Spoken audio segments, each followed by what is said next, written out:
விளாத்திக்குளத்தில் 10ஆம் தேதி செவ்வாய்க்கிழமை அன்னைக்கு சாயந்தரம் 17 வயசு இருக்கக்கூடிய அந்த அன்பு சகோதரிக்கு நடந்திருக்கக்கூடிய கொடூரமான நிகழ்வு என்பது இன்னும் அதற்கு தீர்வு கிடைக்கல. இது எந்த அளவுக்கு பெரிய ஒரு பாதிப்பு நம்ம எல்லோருக்கும் மனதில் ஏற்படுத்தி இருக்குன்னா, நம்மை பாதுகாக்கக்கூடிய அரசு, ஒரு காவல்துறை ஒரு கம்ப்ளைண்ட் போகும் பொழுது எடுத்திருந்தா ஒருவேளை இது தடுக்கப்பட்டிருக்குமோ. அதனால 10ஆம் தேதி சாயங்காலம் காணாம போன அந்த மாணவி 11ஆம் தேதி மத்தியானத்திற்கு மேல ஏற்கனவே தேடி இடத்துல சடலம் கிடக்குதுன்னா யாரோ வந்து போட்டுட்டு போயிருக்காங்க அப்படின்னு தான் மேற்கட்டமா நமக்கு தெரியுது. என்டிஏ கூட்டணிக்கு வந்து தாவேக்காக வர வைக்கிறதுக்கு ஜனநாயக படம் ரிலீஸு, அப்புறம் சிபிஐ வழக்கு அப்படிங்கிறது சொல்லி நெருக்கடி கொடுக்கறதா பேச்சு பரவலாம். அண்ணா, ஒருத்தருக்கு சிபிஐ மீது வழக்கு இருந்தா நாங்க என்ன பண்ண முடியும்? சிபிஐ வழக்கு வேணும்னு கேட்டது தமிழக வெற்றி கழகம். அவங்க கேட்கறாங்களே, நாங்களும் சப்போர்ட் பண்ணோம். தமிழக வெற்றி கழகமும் கேட்கறாங்க, தமிழ்நாடு சிபிசிஐடி சரியா இன்வெஸ்டிகேட் பண்ண மாட்டாங்க, சிபிஐக்கு கொடுங்கன்னு. அந்த சிபிஐ வச்சு டிவிகேவை பயமுறுத்துறீங்கன்னா நாங்க எப்படி அந்த கருத்தை ஏத்துக்க முடியும்? ஜனநாயகத்தை பொறுத்தவரை இன்னைக்கு விஜயே கருத்து சொல்ல, நான் என்ன கருத்து சொல்றேன்னா சொல்லுங்க. தேவா, ஜீவா 2 அற்புதமான பசங்க. சின்ன வயசுலயே ரீல் எல்லாம் போட்டு நல்லா பண்றாங்க. அதுல நாம எந்த மாற்று கருத்தும் இல்லை. அவங்கள வர வச்சு முதலமைச்சர் அவர்கள் ரீல்ஸ் எல்லாம் போட்டுட்டு அந்த குழந்தைங்களை கடைசியா சொல்றாரு, தம்பி நல்லா படிப்பா அப்படிங்கிறார். நீங்க அரசு பள்ளியில கஞ்சா புழக்கத்தை நிறுத்தினீங்கன்னாவே குழந்தைங்க நல்லா படிப்பா. நம்ம கூட யாரு இருக்கானா, சிஎம் சார் நம்ம கூட இருக்காரு. டிவிகே கட்சியினுடைய மாவட்ட செயலரை கூப்பிட்டுருக்காங்க, அவர் போயிட்டு வந்திருக்காரு. தமிழ்நாடு அரசினுடைய டிஜிபி ஸ்டேட் இன்டெலிஜென்ஸ் கூப்பிட்டுருக்காங்க, அவங்க போயிட்டு வந்திருக்காங்க. சம்பந்தப்பட்ட நபர் திரு விஜய் அவங்களை கூப்பிட்டுருக்காங்க, 2 முறை போயிட்டு வந்திருக்காங்க. அப்படி இருக்கும் பொழுது சிபிஐ செந்தில் பாலாஜியை வந்து அழைத்தது முழுமை சரியான ஒரு பார்வை தான். ஆனா செந்தில் பாலாஜி அவங்க மடியில ஏதோ கொஞ்சம் கனம் இருக்க மாட்டேங்குது. ஏன் பதறாரு? சிபிஐ கூட்டாங்க, போனேன், பேசினேன், வர வேண்டியதானே. மடியில கனம் இருக்கிறனால ஏன் பதறாரு? அவர் ஏன் வந்து நைசா ஸ்டாலின் அண்ணையும் கூட இழுத்துட்டு போலான்னு பாக்குறாரு. இது ஸ்டாலின் அவங்க நினைப்பாங்க, தம்பி நீ போறன்னா போகும்போது என்னையும் பிடிச்சி இழுத்துட்டு போறப்பான்.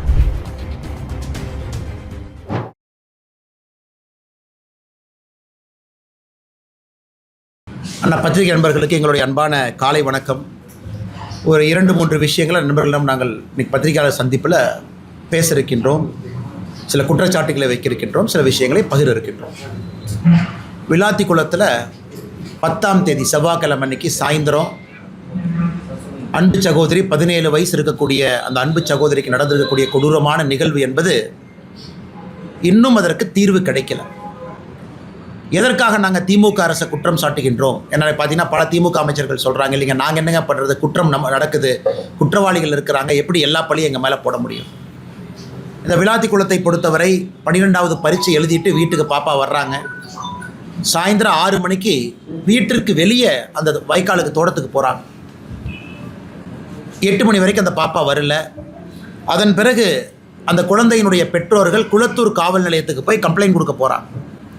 விளாத்திக்குளத்தில் குளத்தூர் காவல் நிலையத்தில் அந்த கம்ப்ளைண்ட்டை எடுத்துக்க மாட்டேங்கிறாங்க. அடுத்த நாள் காலையில் நீங்கள் விளாத்திக்குளம் அனைத்து மகளிர் காவல் நிலையத்துக்கு போங்கிறாங்க. ஸோ 11ஆம் தேதி காலையில் அங்கே போகிறாங்க. அங்கே இருக்கக்கூடிய காவல் ஆய்வாளர் அவர்கள் ரொம்ப ஒரு தரம் தாழ்ந்த வார்த்தையை பயன்படுத்தி பெற்றோர்களை உதாசீனப்படுத்துகிறாங்க. அதன் பிறகு மத்தியானம் 1:30 மணிக்கு 11ஆம் தேதி அந்த குழந்தையினுடைய சடலம் அங்கே கிடைக்குது. இது எந்த அளவுக்கு பெரிய ஒரு பாதிப்பு நம்ம எல்லோருக்கும் மனதில் ஏற்படுத்தி இருக்குன்னா, நம்மை பாதுகாக்கக்கூடிய அரசு, ஒரு காவல்துறை ஒரு கம்ப்ளைண்ட் போகும் பொழுது எடுத்திருந்தா, அப்போவே போலீஸ்காரங்க வெளியே வந்து செக் பண்ணியிருந்தா ஒருவேளை இது தடுக்கப்பட்டிருக்குமோ. அதனால் 10ஆம் தேதி சாயங்காலம் காணாமல் போன அந்த மாணவி 11ஆம் தேதி மத்தியானத்திற்கு மேலே ஏற்கனவே தேடி இடத்துல சடலம் கிடக்குதுன்னா யாரோ வந்து போட்டுட்டு போயிருக்கிறாங்க அப்படின்னு தான் மேற்கட்டமாக நமக்கு தெரியுது.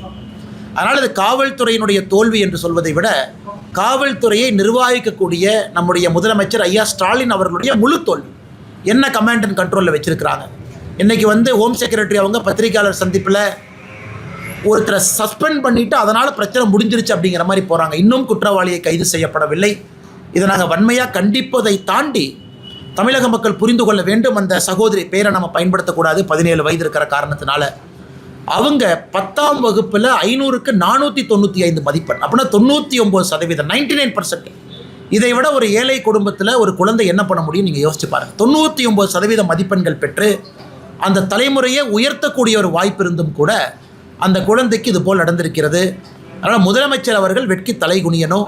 இன்றைக்கி கனிமொழி போயிருக்கிறாங்க, சகோதரி கனிமொழி அவர்கள் அங்கே இருக்கக்கூடிய மக்கள் தங்களுடைய கோபத்தை காட்டியிருக்கிறாங்க. அதனால் முதலமைச்சர் அவர்கள் இப்போவாவது ஆட்சி முடியும் தருவாயில்னாவது ஒத்துக்கணும், காவல்துறையை சீரமைக்கணும், காவல்துறைக்கு வந்து இன்னும் அதிக அதிகாரத்தை கொடுக்கணும், ஆட்சியாளர்களாக தோற்றிருக்கின்றார்கள் என்பதை ஒற்றுக்கொள்ளணும். இரண்டாவது, இன்னைக்கு அமைச்சர் திராவிட முன்னேற்ற கழகத்தினுடைய அமைச்சர் அண்ணன் ஏவாவேல் அவருடைய பிறந்தநாள் வாழ்த்துக்கள், நல்லா இருக்கட்டும் ஆண்டவனுடைய அருளில். ஆனால் ஒரு மூத்த அமைச்சர் பண்ணுற ட்ராமாவை பாருங்கள். நேற்று முகநூல் பக்கத்தில் போடுறாரு, இன்றைக்கி நான் பிறந்த நாளே கொண்டாட மாட்டேன், ஏன்னா அடிமை கூட்டணியை நான் எதிர்க்கிறேன். நம்ம கூட்டணி எதுக்கு, அவர் பிறந்த நாளுக்கும் நம்ம கூட்டணிக்கு என்ன சம்பந்தம்? அடுத்து இன்னொன்று சொல்கிறாரு, அடுப்பெரிக்கிறதுக்கு கேஸே இல்லை, அதனால் பிறந்த நாளை கொண்டாடலின். இன்றைக்கி ஒரு பக்கம் மாநிலத்தினுடைய முதலமைச்சர் திரு ஸ்டாலின் அவர்கள் எங்கேயும் எந்த பிரச்சனையும் இல்லைன்னு ஒரு பொலிட்டிக்கல் ட்ராமா போடுறார். ஆனால் அவரே எல்லாத்தையும் தூண்டி விடுறாரு, நீங்கள் போய் ஆர்ப்பாட்டம் பண்ணுங்கள், காங்கிரஸ் கட்சிக்காரங்க சிலிண்டர் தலைமையில் வச்சுட்டு நடந்து போங்க, நம்முடைய கட்சியினுடைய மூத்த அமைச்சர்கள் இந்த மாதிரி பேசுங்க. இந்தியா முழுவதும் நீங்கள் யோசிச்சு பாருங்கள், எங்கேயாவது பொதுமக்கள் கேன் எடுத்துகிட்டு போய் பெட்ரோல் பிடிச்சாங்களா? எங்கேயுமே கிடையாது, தமிழ்நாட்டில் மட்டும்தான். ஏன்? இங்கே இருக்கக்கூடிய அரசியல்வாதிகள் பீதியை கிளப்பி மக்கள் மனசில் பீதியை வச்சுட்டாங்க. ஸோ மக்களுக்கு ஒரு பயம், என்னடா எல்லாருமே இதே மாதிரி சொல்கிறாங்களே, காங்கிரஸ்காரங்க சொல்கிறாங்க, திமுக காரங்க சொல்கிறாங்க, அப்போ பெட்ரோல் வராதோ அப்படின்னு ஒருத்தரும் கேன் எடுத்துகிட்டு போய் வீட்டில் பாத்திரத்தெல்லாம் எடுத்துகிட்டு போய் பெட்ரோல் பிடிக்க வேண்டிய அவ்வளோ நிலைமைக்கு தமிழ்நாட்டு மக்களை தள்ளி இருக்கிறாங்க. இது ஒரு வேடிக்கையான விஷயம். இந்தியாவில் எங்கேயுமே கிடையாது. பீகாரில் யாரும் போல, உத்தரப்பிரதேசில் யாரும் போல, தமிழ்நாட்டில் மட்டும் இந்த கையால் ஆகாத திராவிட முன்னேற்ற கழகத்தினுடைய ஆட்சி பொய்யை பரப்பி பீதியை பரப்பி மக்களை வீதிக்கு ஒரு பெட்ரோல் பம்ப்லையும் நிற்க வச்சிருக்கிறாங்க. இன்றைக்கி நம்ம புரிந்து கொள்ள வேண்டும், இந்தியாவை பொறுத்தவரை நம்முடைய பிரதமர் நேற்று காலையில் தெளிவாக பேசினாங்க, எந்த பிரச்சனையும் இல்லாமல் நாம் இருக்கோம், எந்த பிரச்சனையும் இல்லாமல். அதை நம்ம உறுதியாக சொல்ல முடியும். இந்த gas control order, natural gas control order 9ஆம் தேதி மார்ச் மத்திய அரசு கொண்டு வந்த பிறகு எல்பிஜியினுடைய உள்நாட்டு உற்பத்தி மட்டுமே 28 விழுக்காடு கம்பேரபிள் பேசிஸில் உயர்ந்திருக்கு. ஸ்ட்ரெயிட் ஆஃப் ஹோர்முஸ், அந்த ஹோர்முஸ் பகுதியிலேருந்து வரக்கூடிய கப்பல் 2 கப்பல் ரொம்ப சேஃபாக நேற்று நைட்லேருந்து இன்னைக்கு காலையிலக்குள்ளே 2 இந்திய கப்பல் சேஃபாக கிராஸ் பண்ணி வந்திருக்கு. நமக்கு சேஃப் பேசேஜ் கொடுத்துருக்காங்க. அந்த ஒரு கப்பல் கொண்டு வரக்கூடிய கேஸ் என்பது ஒரு நாளைக்கான ரிஃபைனிங் கெப்பாசிட்டி, பிரச்சனை கிடையாது. இன்றைக்கி அவங்க சைனா, ரஷ்யா, இந்தியா இந்த 3 நாடுகளுக்கு தான் கெரியர் கொடுக்குறாங்க.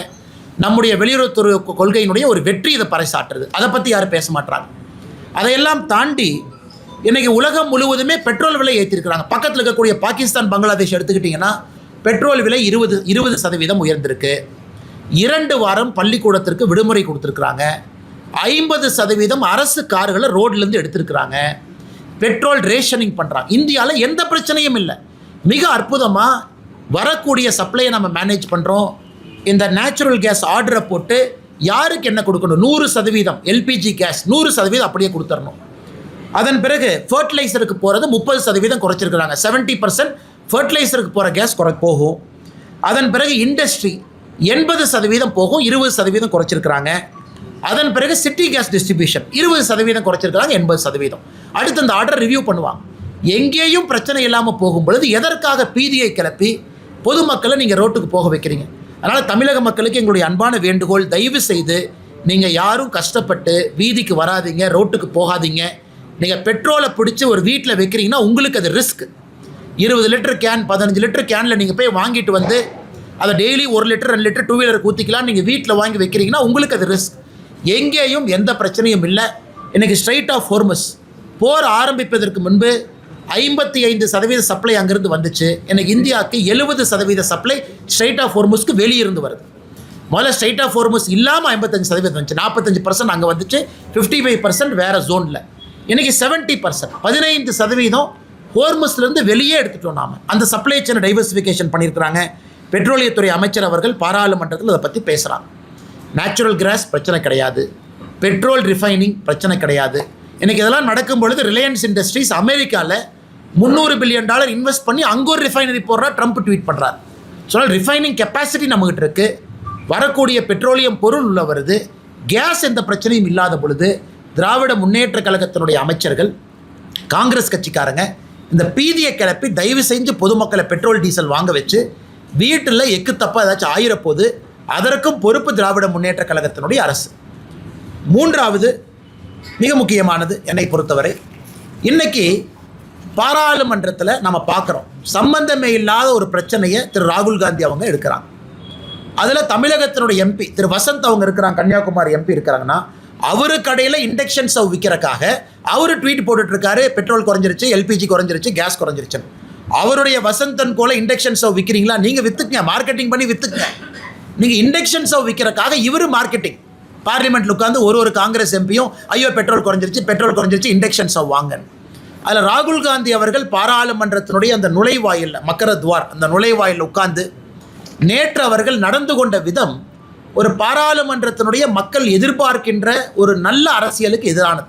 அந்த வழியை மறித்து உள்ளே யாரும் எம்பியை போகாமல் டீ பிஸ்கட் சாப்பிட்டுட்டு காலேஜ் பசங்கள்லாம் இந்த காலேஜ் வாசலில் காலேஜுக்கு வெளியே இந்த ரோட்டில் உட்கார்ந்துருக்கிற மாதிரி தான் காங்கிரஸினுடைய எம்பிக்கள் உட்கார்ந்து பாராளுமன்றத்தினுடைய மாண்பை குறைத்திருக்கின்றார்கள். அதையும் கூட இந்த நேரத்தில் பாரதிய ஜனதா கட்சி எங்களுடைய கடுமையான கண்டனங்களை பதிவு செய்கிறோம். சம்மந்தம் இல்லாமல் இன்றைக்கி இவ்வளவு காங்கிரஸ்காரங்க சிலிண்டர் தூக்கிட்டு சுற்றுறாங்க. யார் வீட்டிலாவது எல்பிஜி ப்ராப்ளமா? யார் வீட்டிலாவது கமர்ஷியல் சிலிண்டர் ப்ராப்ளம் கொஞ்சம் இருக்குது. அது இப்போ சரியாயிட்டு இருக்கு. அது முதல் நாள் ஏன்னா ரேஷன் போட்டு கொடுத்தாங்க. ஒரு 2-3 நாட்கள் பிரச்சனை இருந்துச்சு. அதுவும் கூட எனக்கு சரியாயிட்டே இருக்குது. எல்லா இடத்துலையும் திரும்ப ஹோட்டலில் இயல்பு நிலைமைக்கு வந்துருச்சு. அப்படி இருக்கும்பொழுது சிலிண்டர் தலையில் வச்சுக்கிட்டு காங்கிரஸ் கட்சிக்காரங்க தமிழ்நாட்டில் எதற்காக இந்த கூத்தாட அரங்கேற்றணும்? அதனால் இந்த 3 விஷயங்களையும் நம்முடைய பத்திரிகை நண்பர்களுக்கு சொல்லணும். விளாத்திக்குளத்தை பொறுத்தவரை முதலமைச்சர் நேரில் போகணும். அதுதான் மிக குறைந்த ஒரு எதிர்பார்ப்பு. முதலமைச்சர் விளாத்திக்குளத்துக்கு நேரில் போகணும். அந்த குழந்தையினுடைய பெற்றோரை பார்க்கணும். அந்த பிஞ்சு குழந்தை அற்புதமாக படிக்கக்கூடிய குழந்தை இன்றைக்கி நம்ம காவு கொடுத்துருக்கோம். இதை முதலமைச்சர் அவர்கள் பேசணும். அடுத்து உள்துறை செயலாளர் அவர் கொடுக்கக்கூடிய அறிக்கையே தவறாக இருக்குது. ப்ரெஸ் மீட் வைக்கிறாங்க. பத்திரிகை நண்பர்கள் யாரை நம்புவீங்க? பத்திரிகை நண்பர்களை பொறுத்தவரை கவர்மெண்ட்டை நம்புவீங்க. கவர்மெண்ட்டு பொய் சொல்லாதுன்னு நீங்கள் நினைப்பீங்க. ஆனால் உள்துறை செயலாளர் நடத்தக்கூடிய ப்ரெஸ் மீட்டில் அவர் டிஜிபி போலீஸ் கமிஷனர் இவங்களாம் உட்கார்ந்துருக்கக்கூடிய ப்ரெஸ் மீட்டில் இவங்களே பொய் சொல்கிறாங்க. நீங்கள் யோசிச்சு பாருங்கள். 2021க்கான டேட்டாவை அவங்க கொடுக்குறாங்க. 2021 இந்தியாவில் எந்த அளவுக்கு பெண்களுக்கு எதிரான குற்றங்கள் நடந்திருக்குன்னு டேட்டாவை கொடுக்குறாங்க. இதில் உண்மையை சொல்ல வேண்டும் என்றால் 2021 டேட்டாங்க NCRBயில் பப்ளிஷ் ஆகிருக்கு. மத்திய அரசு ஒரு ஆண்டும் கூட மாநில அரசுகிட்ட இருந்து டேட்டா வாங்குறாங்க. மத்திய அரசு மாநில அரசுகிட்ட வாங்குறாங்க. அந்த டேட்டாவை கம்பைல் பண்ணி NCRBயில் போடுறாங்க. 2021 மாநில அரசு கொடுத்த தரவுகளை வைத்து மத்திய அரசு பப்ளிஷ் பண்ண NCRBயில் தமிழகத்தில் 1686 கொலைகள் பதிவாயிருக்கு. ஆனால் உள்துறை செயலாளர் நடத்தக்கூடிய பத்திரிகையாளர் சந்திப்பில் 2021 தமிழகத்தில் 1597 கொலைகள்னு சொன்னால் ப்ரெஸ் மீட்டில் அவங்க சொல்கிற நம்பரே கிட்டத்தட்ட 89 கொலைகளை குறைச்சி சொல்கிறாங்க. 2023 தரவுகள் மத்திய அரசுக்கு அவங்க கொடுக்கல. 2024 தரவுகள் மத்திய அரசு கொடுக்கல. 2025 தரவுகள் மத்திய அரசுக்கு அவங்க கொடுக்கல. அதனால தான் NCRB பப்ளிஷ் பண்ணலை. அதனால் இவங்களா உட்கார்ந்துக்கிட்டு பப்ளிஷ் ஆகாத ஒரு தரவு நம்ம ஃபேக்ட் செக் பண்ண முடியாது. மத்திய அரசு கொடுத்துருந்தா பத்திரிகை நண்பர்கள் நீங்கள் டவுன்லோட் பண்ணி கிராஸ் செக் பண்ணுவீங்க. எதுவுமே செக் பண்ண முடியாமல் இவங்களா சேர்ந்து அடிச்சுடுறாங்க. 5 வருஷமும் சேர்ந்து 8008, 5 வருஷமும் சேர்ந்து போக்சோ வழக்கு 39,900 இப்படின்னு அவங்க சொல்கிறதுல எங்களுக்கு நம்பிக்கை கிடையாது. அதனால் திராவிட முன்னேற்ற கழக அரசு அதிகாரிகளையும் தவறாக பயன்படுத்துகிறாங்க. அதிகாரிகள் மீது ப்ரெஷரை கொடுத்து நீங்கள்லாம் ப்ரெஸ் மீட் வச்சு சமாளிங்க. இது முதலமைச்சர் அவர்கள் பத்திரிகையாளர் சந்திப்பு நடத்தி நீங்கள் சொல்லுங்கள். உள்துறை அமைச்சர் உள்துறை செயலாளராக முதலமைச்சர் அவர்களா? ஒரு பக்கம் பொய்ய சொல்கிறீங்க, ஒரு பக்கம் இருக்கக்கூடிய தரவுகளை திரிச்சு சொல்கிறீங்க, இன்னொரு பக்கம் விளாத்திக்குளம் போன்ற பகுதியில் அந்த சென்சிட்டிவ் நேச்சர் ஆஃப் கிரைமுக்கு முக்கியத்துவம் கொடுக்காமல் இருக்கிறீங்க. இன்னொரு பக்கம் காவல்துறை தப்பு செஞ்சுருக்கிறாங்க, சீரமைப்பதற்கான எந்த முயற்சி நீங்கள் எடுக்கலை. கடைசியாக நம்முடைய தேசிய ஜனநாயக கூட்டணி அனைத்து இந்திய அண்ணா திராவிட முன்னேற்ற கழகத்தினுடைய பொதுச் செயலாளர் எடப்பாடி பழனிசாமி அவர்கள் இன்றைக்கி தேசிய ஜனநாயக கூட்டணி ஒன்றாக இணைந்து தமிழகத்தில் 17ஆம் தேதி வேறு ஊர்களில் ஒரே நாளில் நம்முடைய தலைவர்கள் தொண்டர்கள் எல்லோரும் இணைந்து திராவிட முன்னேற்ற கழகத்தினுடைய ஆட்சியில் பெண்களுக்கு எதிராக குழந்தைகளுக்கு எதிராக நடந்து கொண்டிருக்கக்கூடிய வன்கொடுமைகளை மக்களிடம் எடுத்து சொல்லணும். பாதுகாப்பில்லாத சூழ்நிலை. கிருஷ்ணகிரி 2.5 வயசு குழந்தை, இங்கே 17 வயசு குழந்தை பாப்பா விளாத்திக்குளம், 65 வயது மூதாட்டி, எங்கேயும் யாருக்கும் நிம்மதி இல்லாத ஒரு சூழ்நிலை. இதையெல்லாம் ஒரு மிகப்பெரிய ஒரு கண்டன ஆர்ப்பாட்டமாக தமிழகத்தில் வேறு இடத்துல நம்முடைய தலைவர்கள் நடத்திருக்கின்றார்கள். கோயம்புத்தூரில் அண்ணன் வேலுமணி அவர்களோடு இணைந்து நானும் இந்த போராட்டத்தில் இருக்கேன். நம்முடைய தலைவர்கள் எல்லோரும் இந்த போராட்டத்தில் இருக்கிறாங்க. அதே போல் சென்னையில் அண்ணன் எடப்பாடி பழனிசாமி அவர்கள் இருக்கிறாங்க. அதே போல் மதுரையில் அண்ணன் நயினார் நாகேந்திரன் அவர்கள், திருப்பூரில் வானதி ஸ்ரீனிவாசன் அக்கா அந்த போராட்டத்தில் கலந்துக்கிறாங்க, திருநெல்வேலியில் தமிழிசை சவுந்தரராஜன் அக்கா கலந்துக்கிறாங்க. அதே போல் அண்ணன் டிடிவி தினகரன் அவர்கள், அண்ணன் அன்புமணி ராமதாஸ் அவர்கள் கடலூர் வேறு பகுதியில் எல்லாருமே போராட்டத்தில் கலந்துக்கிறாங்க. இது நிச்சயமாக தமிழகத்தில் பெண்களுக்கு எதிரான இந்த குற்றங்கள் தொடர்ந்து அதிகமாகி கொண்டிருப்பதை ஒரு கூட்டணியாக இணைந்து ஒரு மாபெரும் ஒரு போராட்டத்தை நாம் முன்னெடுக்கின்றோம். அதற்கு பொதுமக்களுடைய ஆதரவையும் கூட இந்த நேரத்தில் பத்திரிகை நண்பர்கள் மூலமாக நாங்கள் கோருகின்றோம். கோயம்புத்தூரில் 17ஆம் தேதி நடக்கக்கூடிய இந்த போராட்டத்திற்கு நம்முடைய தாய்மார்கள் சகோதரிகள் பெரும் திரளாக நீங்கள் பங்கேற்க வேண்டும் என்கின்ற வேண்டுகோளையும் உங்களுக்கு இந்த நேரத்தில் வைக்கிறோம். இதை தாண்டி உங்களுக்கு இருக்கிற கேள்வியை பதில் சொல்கிறேன். கட்சியில மாவட்ட செயலாளர்கள் 98 பேர் வந்து பாஜகவோட கூட்டணி சேர்வதற்கு விருப்பம் தெரிவிச்சிருக்காங்க. ஆனால் தமிழக வெற்றி கழகத்தை பொறுத்த வரைக்கும் அந்த டிவிகேல இருக்கக்கூடிய பொதுச் செயலாளர் தலைவர்கள் அவங்க எது கூட்டம் நடத்துகிறாங்க அவங்கள தான் கேட்கணும். கருத்து என்ன கேட்டாங்க அவங்கள தான் கேட்கணும். அந்த கருத்தில் அவங்களுடைய மாவட்ட செயலாளர்கள் என்ன சொல்லியிருக்கிறாங்க அவங்கள தான் கேட்கணும். இப்போ டிவிகே நடத்தக்கூடிய ஒரு கூட்டத்திற்கும் வீடியோ கான்ஃபரன்ஸுக்கும் எப்படி நான் பதில் சொல்ல முடியுங்கன்னா, என்னை பொறுத்தவரை விஜய் அவர்களை பற்றி இதுவரை நான் பேசியிருக்கக்கூடிய கருத்திலிருந்து எந்த மாற்றமும் நான் மாற்றிக்கல. நான் அப்படியே தான் நான் இருக்கேன். அதனால் இன்றைக்கி ஒரு கூட்டணி வரணும் நடக்கணும் அப்படின்னு பத்திரிகை நண்பர்கள் நீங்கள் பேசுகிறீங்க. ஒரு பக்கம் டிவிக்கே எங்களுக்கு வேண்டாம் அப்படிங்கிறாங்க, இன்னொரு பக்கம் மாற்றுக் கட்சி நண்பர்களும் எங்கள் கூட்டணி பலமாக இருக்குது நம்ம போகிறோம் அப்படின்னு. இன்றைக்கி புதிதாக எந்த ஒரு இன்ஃபர்மேஷன் இல்லைங்கன்னா புதிதாக சொல்வதற்கு அந்த கட்சிகிட்ட தான் நீங்கள் கேட்கணும். நீங்கள் மீட்டிங் நடத்துனீங்க, மீட்டிங்கில் எதுக்காக கருத்து கேட்டீங்க, நீங்கள் கேட்ட கருத்து உண்மையா அப்படிங்கிறதுக்கு அவங்க பதில் சொல்லணும். எங்களுடைய நிலைப்பாடு மாறாதப்ப நான் எப்படி பதில் சொல்ல முடியுங்கண்ணா? அண்ணா இன்னைக்கு நம்ம ஒரு விஷயத்தை தெளிவாக புரிஞ்சுக்கணுங்கன்னா, தேர்தல் எந்த நேரமும் கூட டிக்ளேர் ஆகலாம். இன்றைக்கி நம்ம 14ஆம் தேதி, 16 வருதுங்கிறாங்க, 17 வருதுங்கிறாங்க, நமக்கு தெரியாது, 18ங்கிறாங்க. ஏதோ ஒரு நாள் இன்னும் அடுத்த இந்த வாரத்துக்குள்ளே வருது. ஸோ தேர்தல் களம் சூடு பிடிச்சிருச்சு. திராவிட முன்னேற்ற கழகத்தை பொறுத்தவரை சீட்டு கொடுத்துட்டாங்க, சில பேர்த்து கொடுத்துட்டாங்க. கம்யூனிஸ்ட் இன்னைக்கு சண்டை போட்டு அவங்க அறிக்கை கொடுத்துருக்குறாங்க. நம்ம கூட்டணியில் உடனடியாக இந்த மாடல் கோட் ஆஃப் கண்டக்ட் வந்தவுடன் வேகமாக தலைவர்கள் அதை வேலையை செய்ய போகிறாங்க. இன்றைக்கி எலெக்ஷன் மோட்டுக்கு எல்லாமே வந்துட்டாங்கண்ணா. அதனால் இன்றைக்கி என்னுடைய கருத்து, எங்கள் கூட்டணி பலமாக இருக்குது. தேசிய ஜனநாயக கூட்டணி இன்றைக்கி பலமாக இருக்குது. யாரையும் எதிர்பார்த்து இந்த கூட்டணி இல்லை. நாங்கள் பலமாக இருக்கின்றோம், ஆரோக்கியமாக இருக்கின்றோம். 17ஆம் தேதி முன்னெடுத்திருக்கக்கூடிய ஆர்ப்பாட்டமும் கூட ஒரு சான்று. 3 முறை பிரதமர் அவர்கள் வந்துட்டு போயிட்டாங்க தமிழ்நாட்டுக்கு தேர்தல் களத்துக்காக. இன்னும் 2-3 முறை வர இருக்கிறாங்க மாடல் கோட் ஆஃப் கண்டக்ட்டுக்கு பிறகு. அதனால் எங்களை பொறுத்தவரை நாங்கள் பலமாக எங்கள் பாதையில் போகிறோம். மற்ற கட்சிகள் கூட்டணி வேணும்னு நினைக்கிறாங்க, மற்ற கட்சிகள் இன்டர்னல் மீட்டிங் போட்டு கேட்குறாங்கன்னா அந்த கட்சிகள் தான் பதில் சொல்லணும். எங்கள் நிலைப்பாட்டில் எந்த மாற்றம் இல்லை, நாங்கள் அதே நிலைப்பாட்டில் தான் நாங்கள் இருக்கோம். ஆனால் நான் கொடுக்கக்கூடிய இடத்துலையும் இல்லை, வாங்கக்கூடிய இடத்துலையும் நான் இல்லைங்கண்ணா. கொடுக்கக்கூடிய இடத்துல சில தலைவர்கள் இருக்கிறாங்க, வாங்கக்கூடிய இடத்துல சில தலைவர்கள் இருக்கிறாங்க. அதனால் இந்த இரண்டுக்கும் இடைப்பட்ட கருத்தாக ஏன் கருத்து நான் என்ன சொல்றதுங்கண்ணா? கூட்டணி பொறுத்த வரைக்கும் இப்போ கூட்டணிக்கான கதவுகள் இன்னும் ஓப்பன்ல தான் இருக்கா, இல்ல புதிய கட்சிகள் எதிர்பார்க்கலாமா, இல்ல அவ்வளவுதானா சார்? அண்ணன் இன்னைக்கு பாருங்க, கம்யூனிஸ்ட் கட்சி சிபிஐ அதனுடைய தலைவர் ஐயா சண்முகம் அவர்கள் ஒரு பேட்டி கொடுத்துருக்காங்க இன்னைக்கு பத்திரிகை நண்பர்கள். இப்போ 5 நிமிஷத்துக்கு முன்னாடி எங்க காங்கிரஸ் ஒண்ணுமில்லாத காங்கிரஸுக்கு நீங்க 3 சீட்டை உயர்த்தி கொடுக்குறீங்க, கம்யூனிஸ்ட் கட்சிக்காரங்க நாங்கள் இவ்வளோ கஷ்டப்படுறோம், எங்களுக்கே நீங்கள் சீட்டை கொடுக்க மாட்டீங்க, தான் நாங்கள் ஏற்றுக்க மாட்டோம், கிளம்பியாச்சு. அண்ணன் வைகோ அவர்களுக்கு ரொம்ப கஷ்டப்பட்டு அன்றைக்கி சிரிக்கிறார் வைகோ அண்ணன். 4 தொகுதிகள் அப்படிங்கிறாரு. இது எப்படி இருந்த வைகோ அண்ணன் எப்படி ஆயிட்டார்? எப்படிப்பட்ட ஒரு மனிதர், எத்தனை தொகுதியில் நின்றவர், தமிழ்நாட்டு அரசியலே மாற்ற வேண்டும் நினைத்தவரை எனக்கு சீட்டையெல்லாம் குறைச்சி அந்த 4லேயும் அடுத்து சொல்கிறார் 3 உதயசூரியன் சின்னம், 1 எங்கள் சின்னம். எனக்கு வைகோ ஐயாவை பார்க்குறக்கே ரொம்ப கஷ்டமாக இருந்துச்சு. நம்ம கொங்கு கட்சி இந்த பகுதியில் நிற்கக்கூடியவங்க 3 கம்பீரமாக 3 சீட்னு இருந்தாங்க. இன்றைக்கி அவங்களே 2 சீட்டில் உட்கார வச்சுருக்காங்க. அதனால் இன்றைக்கி அந்த கூட்டணியிலிருந்து தலைவர்கள் வெளியே வருவதை நான் பார்க்குறேன்.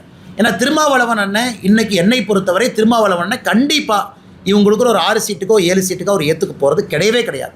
அதனால் திருமாவளவன் அண்ணன் கண்டிப்பாக அசமாதானத்தில் இருக்காங்க, கம்யூனிஸ்ட் அசமாதானத்தில் இருக்கிறாங்க. அவங்களாம் என்ன பண்ணுவாங்கன்னு தெரியாதுங்கண்ணா. வெளியே வேறு கூட்டணிக்கு போகிறாங்களா தனியாக நிற்கிறாங்களான்னு தெரியாது. ஸோ திராவிட முன்னேற்ற கழகத்தை பொறுத்த வரைக்கும் அறிவாலயத்துக்கு வெளியே இன்றைக்கி இந்தியா போஸ்ட் மேனே பயத்தில் இருக்கான். ஆனால் போனோம்னா நமக்கு ஒரு சீட் கொடுத்துருவாங்களாட்டுக்கு, அந்த பக்கமே நான் போக மாட்டேன். ஸோ யார் வந்தாலும் கூட பிடிச்சி 1 சீட்டு 2 சீட்டுன்னு கொடுத்து அவர்களோடு இத்தனை காலமாக பயணம் பண்ணவங்களுக்கு 2 சீட்டு 3 சீட்டுன்னு குறைக்கும் பொழுது எந்த விதத்தில் நியாயம்னு தலைவர்கள் கேட்குறாங்க. அதனால் கூட்டணியில் மாற்றம் வருமானு கேட்டீங்க, வருவதற்கான வாய்ப்பு இருக்குது. ஏன்னா திமுகவினுடைய கூட்டணி நம்ம பார்த்துக்கிட்டு இருக்கோம், உள்ளே இருக்கக்கூடிய சலசலப்பை பார்க்குறோம். தேர்தல் எப்பொழுதுமே நெருங்கும் பொழுது ஒரு ஃபைனல் ட்விஸ்ட் எப்பவுமே தமிழக அரசியல் இருக்கும். தமிழக அரசியலில் எல்லா முறையும் தேர்தல் ஜஸ்ட் டிக்ளேர் ஆகிறதுக்கு முன்னாடி ஒரு ஃபைனல் ட்விஸ்ட் இருக்கும். இந்த டைம் என்ன ட்விஸ்ட்னு பொறுத்திருந்து பார்க்கலாம். இப்போ என்டிஏ கூட்டணிக்கு தாவேக்காக வர வைக்கிறதுக்கு ஜனநாயக படம் ரிலீஸு, அப்புறம் சிபிஐ வழக்கு அப்படிங்கிறது சொல்லி நெருக்கடி கொடுக்கறதா பேச்சு பரவலாம். அண்ணே, நீங்கள் உங்களுக்கு தெரியுங்கண்ணே, இப்போ ஜனநாயகம் படம் சிபிஐ. அண்ணா, ஒருத்தருக்கு சிபிஐ மீது வழக்கு இருந்தால் நாங்கள் என்ன பண்ண முடியும்?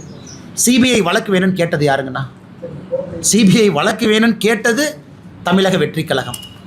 அவங்க கேட்குறாங்களே, நாங்களும் சப்போர்ட் பண்ணோம். தமிழக வெற்றி கழகமும் கேட்குறாங்க, தமிழ்நாடு சிபிசிஐடி சரியாக இன்வெஸ்டிகேட் பண்ண மாட்டாங்க, சிபிஐக்கு கொடுங்கன்னு. சிபிஐ வழக்கு வேண்டும் என்று கேட்டது தமிழக வெற்றி கழகம். இன்றைக்கி நீங்கள் என்ன சொல்கிறீங்க? அந்த சிபிஐ வச்சு டிவிகேவை பயமுறுத்துறீங்கன்னா நாங்கள் எப்படி அந்த கருத்தை ஏற்றுக்க முடியும்? ஏன் 4 மாதங்களுக்கு முன்பு டிவிகே கேட்கும் போதே அவங்களுக்கு தெரியுமில்ல. அதனால் அவர்களுக்கும் அந்த நம்பிக்கை. சிபிஐ பொறுத்தவரை இண்டிபெண்டன்ட் ஏஜென்சின்னு அவங்க கேட்டிருக்கிறாங்க. அது இண்டிபெண்டன்ட் ஏஜென்சியாக இருக்கட்டும். ஜனநாயகத்தை பொறுத்தவரை இன்றைக்கி விஜயே கருத்து சொல்ல, நான் என்ன கருத்து சொல்கிறேன்னா சொல்லுங்கள். விஜய் அவங்க பத்திரிகையாளர் சந்திப்பு எத்தனை பொதுக்கூட்டத்துக்கு வர்றாங்க, எத்தனை இடத்துல பேசுகிறாங்க, ஈரோடு வேறு பகுதியில் பேசிட்டார், நிறைய இடத்துல பேசிட்டார். ஏதாவது ஒரு இடத்துல விஜய் அவர்கள் ஜனநாயகத்தை பற்றி பேசட்டும், படத்தை பற்றி பேசட்டும், என்ன பிரச்சனைன்னு பேசட்டும், அதன் பிறகு என் கருத்தை சொல்கிறேங்க. நான் படத்தில் நடித்த ஒரு நடிகர் பாரதிய ஜனதா கட்சி பிரச்சனை பண்ணுச்சுன்னு சொல்லட்டும், பாரதிய ஜனதா கட்சி தூண்டுட்டுன்னு சொல்லட்டும், எங்கேயுமே சொல்லலை. சிபிஎஃப்சிக்கும் ப்ரொடக்ஷன் கம்பெனிக்கும் இருக்கக்கூடிய பிரச்சனை. சிபிஎஃப்சியினுடைய ரிவ்யூ கமிட்டி, ஸ்க்ரீனிங் கமிட்டி, அது ஒரு மாதிரி போயிட்டுருக்கு. கோர்ட் இன்டர்ஃபியர் ஆகிருக்கு. இதில் எல்லோருமே மத்திய அரசு பாரதிய ஜனதா கட்சியின் குற்றம் சுமத்தினா எங்கே சொல்ல முடியும்? யாராச்சும் குற்றம் சுமத்தினா பதில் சொல்லலாம். எங்களை யாருமே குற்றம் சுமத்தாத பொழுது, எங்களை குற்றம் சுமத்தாது யார்? திமுக. இதில் ஆச்சரியம், அதாவது ஓனாய் நனைதுன்னு நரி அழுவிச்சாமா, நம்ம ஊரில் சொல்லுவாங்க. ஓனாய் நனைதுன்னு ஆடு அழுவிச்சாமா. அதாவது இன்றைக்கி டிவிகேவுக்கு பிரச்சனைன்னு திமுக அழுகுது. இன்றைக்கி திராவிட முன்னேற்ற கழகம் எங்கள் மீது சுமத்தக்கூடிய குற்றத்துக்கெல்லாம் நாங்கள் பதில் சொல்லி டைம் வேஸ்ட் பண்ண விடுறீங்களா? நியாயமான குற்றச்சாட்டுக்கு பதில் சொல்கிறோம். விஜய் அவங்க குற்றச்சாட்டுக்கு நாங்கள் எப்படி பதில் சொல்ல முடியும்? ஜனநாயகத்திற்கு அதிகாரப்பூர்வமாக தமிழக வெற்றி கழகத்தினுடைய தலைவரோ பொறுப்பாளர்களோ எங்களுக்கு எந்த இதுவும் அவங்க சொல்லலை. CBFC, court, KVN production, Vijay இவங்க சம்பந்தப்பட்ட வழக்கு அவங்களுக்குள்ள அது இருக்கு.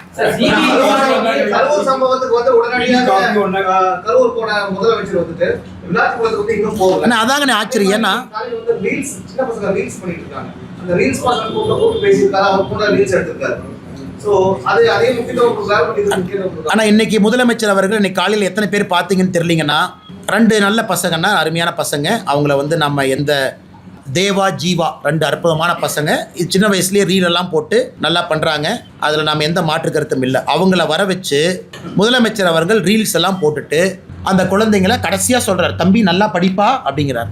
நீங்கள் அரசு பள்ளியில் கஞ்சா புழக்கத்தை நிறுத்தினீங்கன்னாவே குழந்தைங்க நல்லா படிப்பாங்க. அரசு பள்ளிக்கூடத்தை தரமாக கொடுத்தீங்கன்னாவே குழந்தைங்க நல்லா படிப்பாங்க. ஒரு பக்கம் குழந்தைகளுக்கு ரீல் கல்ச்சர் போகக்கூடாது. கர்நாடக அரசு 16 வயது வரை சோஷியல் மீடியாவை பேன் பண்ணிட்டாங்க. கர்நாடகாவில் இருக்கக்கூடிய காங்கிரஸ் அரசு 16 வயது குழந்தைகளுக்கு சோஷியல் மீடியா பேன் பண்ணுறாங்க. நான் வரவேற்கிறேங்கண்ணா. அது வேறு அரசாக இருந்தாலும் கூட நான் வரவேற்கிறேங்கண்ணா. ஆந்திராவில் 13 வயதுக்கு கீழே சோஷியல் மீடியாவை பேன் பண்ணுறதை பற்றி ஆந்திரா அரசு யோசிக்குது. ஆனால் முதலமைச்சர் அவங்க படிக்க வேண்டிய சின்ன குழந்தைங்களை கூப்பிட்டு அவங்க ரீல் போட்டுட்டு தப்பு இல்லை. அந்த குழந்தைங்களை, தம்பி நீ ரீல் போடாதப்பான்னு ஃபோன் பண்ணி படிப்பான்னு சொல்லணும்ல. அந்த குழந்தைய ரீல் போடுறதுக்காக கூப்பிட்டு ரீல் போட வச்சுட்டு போகும்போது ஒப்புக்கு சப்பானியா நீ போடாதப்பான என்ன அர்த்தம்? அதனால் முதலமைச்சருடைய கவனம் எங்கே இருக்குன்னு நமக்கு தெரியுது. விளாத்திக்குளம் சம்பவம் நடந்த பொழுது முதலமைச்சர் எங்கே இருந்தாருன்னு உங்களுக்கு தெரியும். ஒரு அரசு பள்ளியில் ஒரு நிகழ்வில் இருக்கிறாங்க. குழந்தைங்கள்லாம் டான்ஸ் ஆடிட்டு இருக்கிறாங்க சினிமா பாட்டுக்கு. அதை பார்த்துக்கிட்டு உட்காந்துருக்காரு. பக்கத்தில் மா சுப்பிரமணியம் இருக்கிறார். இன்றைக்கி முதலமைச்சருடைய கவனம் வேறு பக்கம் இருக்குது.